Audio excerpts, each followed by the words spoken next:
ভালো আছে না খারাপ আছে এটা চেক করেন তো, এই তারটা কি ভালো আছে না খারাপ আছে, এটা কীভাবে করবেন? কন্টিনিউটি টেস্ট কোথায় আছে? এখানে কন্টিনিউটি টেস্ট এখানে ইয়ে করার পরে এখানে কী করতে হবে? সিলেক্ট করতে হবে। এটা কি হচ্ছে এই যেটা এই চিহ্নটাকে ডায়োডের, এইটাই কন্টিনিউটি। এবার এটা কন্টিনিউটি টেস্ট করে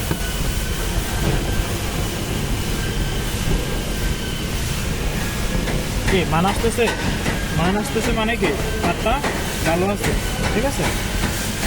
স্যার নষ্ট নাকি কি কোনো কিছু দেখাবে? কোনো কিছু দেখাবে না এবং মানও আসবে, এটা সাউন্ডও করবে।